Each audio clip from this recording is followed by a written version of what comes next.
Alright, magandang gabi po, magandang araw, umaga, saan man po kayo dako ng mundo naroroon mga kalibel. Dito na naman tayo, nasa biyahe na naman si Papa Top. Of course, ipapakita ko sa inyo yung ating dideliveran ngayon na coffee shop mga kalibel. Papakita natin sa inyo. So on the way tayo doon, maybe 10 minutes parating tayo doon sa ating lokasyon. Ang coffee shop na dideliveran natin ngayon ay yung Tekkawa ang pangalan. Tekkawa Coffee Shop. Tekkawa Coffee Shop. So nandito tayo sa Shamal Road.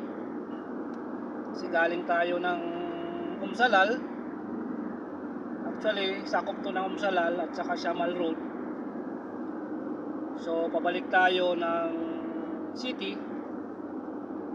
Medyo lumayo lang tayo ng konti ng city, tapos ngayon pabalik tayo ng city, papunta tayo ng Duhail area mga kalibel. Sa mga nakakalam dyan sa lugar na to, shout out sa inyong lahat. Sa mga viewers natin, ayan, mapakita rin natin na makikita nyo yung view ng kalsada ng Qatar. Ito ay main road. At sa unahan, mag-i-exit tayo doon, papunta naman doon sa coffee shop na dideliveran natin ngayon ng ating mahiwagang Boda Boda water. So, standby lang kayo, enjoy sa panonood. Stay on track. This is Papa Top, delivery boy ng Doha, Qatar.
So ito, dito banda ay ano to,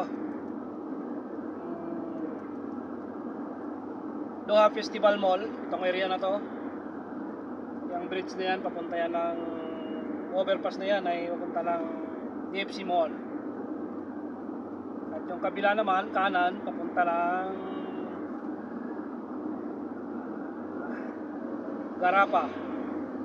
Garapa kanan, and then kaliwa ay papunta lang DFC Mall. So itong dinidiretso natin, papunta tayo ng Duhail mga kalibel. So malapit na tayo mag-exit dito. Kakanan tayo. Kakanan exit tayo, tapos kaliwa.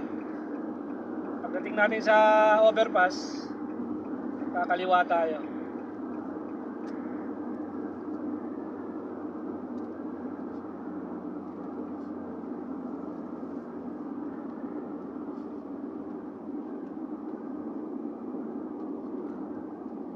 Keep on moving, keep on sending deliveries. Keep on sending delivery. Ano pa bang iba yung English ng hahatid? Bringing you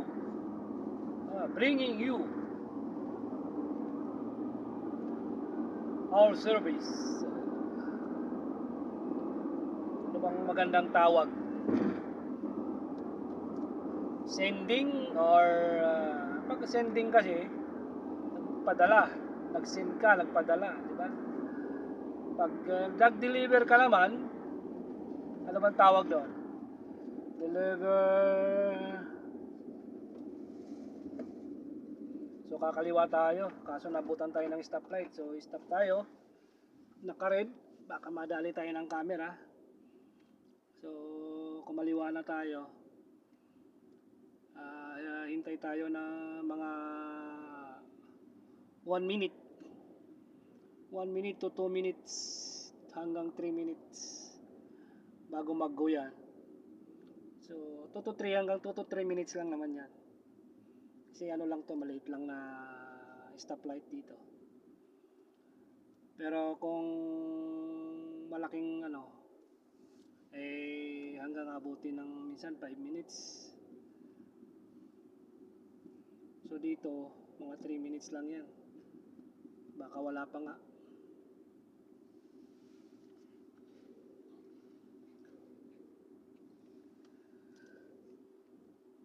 Sa hindi pa nakakalam ng ating daily routine dito sa Doha, Qatar, mga kalibel, sa lahat ng viewers ko dyan na mga baguhan, ay tayo ay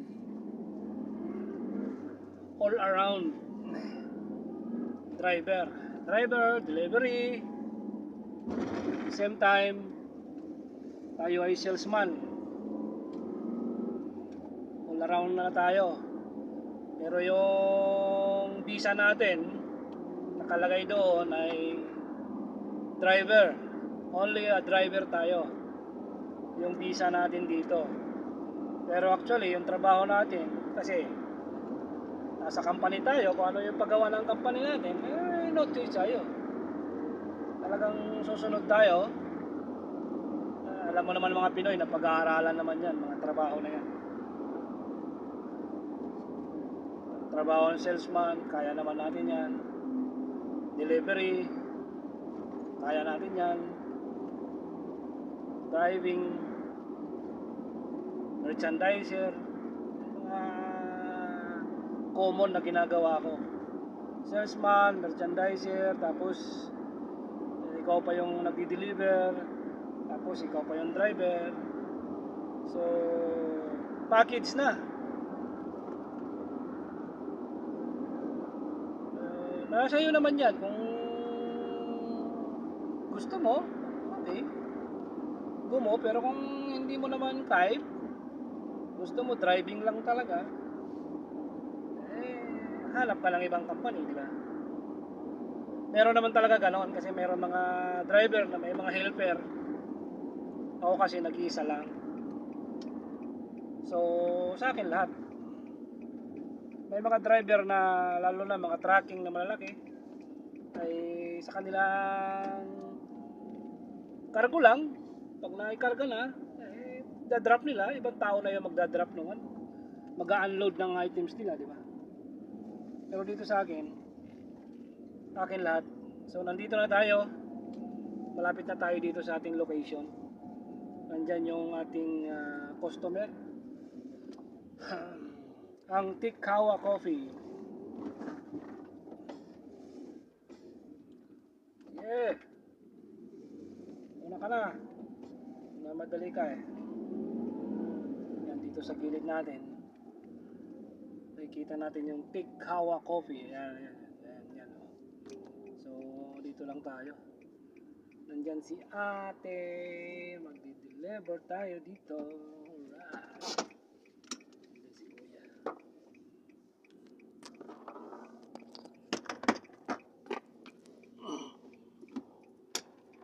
Yan. Tikhawa Coffee. So dyan tayo magdi-deliver, mga kalibel.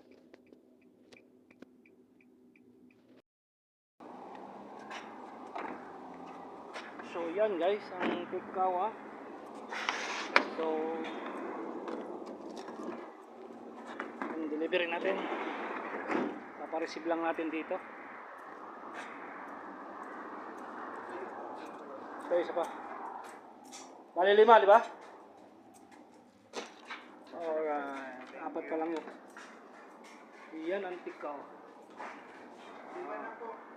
5 na, no? 5 lang naman, di ba? Okay, thank you. So yun guys, ang take Kawa Kope, tapos na tayo nag-deliver, napirmahan na.